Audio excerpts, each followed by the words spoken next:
ধর্ম মানুষকে শালীনতা শেখায়, ধর্ম মানুষকে দেশপ্রেম শেখায়, ধর্ম মানুষকে সৎ হতে শেখায়। যেহেতু 90% মানুষ এখানে মুসলমান এবং সব স্কুল কলেজের একই চিত্র হবে, আগে এই বিষয়টা দেখে পাশাপাশি অন্যদের বিষয়টাও দেখা হোক। শিক্ষা জাতির মেরুদণ্ড। ধন্যবাদ জানাই, শিক্ষা এবং স্বাস্থ্যে এবার অধিকতর বাজেট বরাদ্দ করা হয়েছে, কিন্তু শিক্ষার মৌলিক প্রয়োজনের দিকে আমাদেরকে বেশি নজর দিতে হবে। দুইটা জায়গায়, প্রাইমারি আর টার্সিয়ারি। মাঝখানটা অটোমেটিক্যালি প্রাইমারির ধাক্কাই চলবে। প্রাইমারিতে যে শিক্ষাটা পায় শিক্ষার্থীরা, এটাই সারা জিন্দগি তাদের স্পিরিচুয়াল পাওয়ার তাদেরকে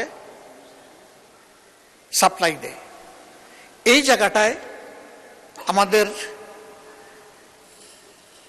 টেকনিক্যাল এডুকেশনের পাশাপাশি, কর্ম উপযোগী এডুকেশনের পাশাপাশি নৈতিক শিক্ষাটাকে, ধর্মীয় শিক্ষাটাকে সার্ট করা হোক। এটা শুধু ইসলাম ধর্মের শিক্ষা না, এদেশে যতগুলা ধর্মাবলম্বী মানুষ আছে তাদের সকলের সন্তানকেই স্বীয় ধর্মে তাদেরকে অভ্যস্ত করে তোলা হোক, পরিচিত করে তোলা হোক। ধর্ম মানুষকে শালীনতা শেখায়, ধর্ম মানুষকে দেশপ্রেম শেখায়, ধর্ম মানুষকে সৎ হতে শেখায়।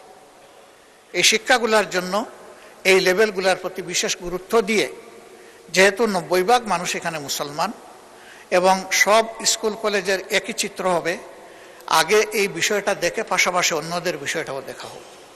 এখানে ধর্মীয় শিক্ষক প্রাইমারি থেকেই ডেজিগনেটেড ওয়েতে স্পেশালি নিয়োগ দেওয়া হোক। স্বতন্ত্র ইবতেদায়ী মাদ্রাসা, এরাও শিক্ষায় কন্ট্রিবিউশন করে, কিন্তু তারা বড় অবহেলিত। তাদের বিষয়টাও বিবেচনায় নেওয়ার জন্য আরেকবার আমি এখানে অনুরোধ করছি। এর আগেও বলেছি, ফ্যাসিস্ট আমলে রাজনৈতিক আনুকূল্য দিতে গিয়ে অনেক যোগ্য প্রতিষ্ঠানকে এমপিওভুক্ত করা হয়নি, আবার অনেক অযোগ্য প্রতিষ্ঠানকে এমপিওভুক্ত করা হয়েছে। দেখা গেছে পরবর্তী পর্যায়ে ওই সমস্ত কিছু কিছু প্রতিষ্ঠান থেকে একজন ছাত্র পাবলিক এক্সামে পাশ করতে পারেনি, তারা আছে এমপিওভুক্ত হয়ে। আবার কৃতিত্বের সাথে একটা প্রতিষ্ঠান ভালো করে যাচ্ছে, তাদেরকে ডিপ্রাইভ করা হয়েছে। এখন যেন রাজনৈতিক বিবেচনায় এই যন্ত্রণাটা আর না করা হয়, জাতির উপর থেকে যেন এটা তুলে নেওয়া হয়। যথাযথ যাচাই বাছাইয়ের মাধ্যমে যারা এটার উপযুক্ত তাদেরকে এটা দেওয়া হোক, যত দ্রুত সম্ভব এই পদক্ষেপটা নেওয়া হোক।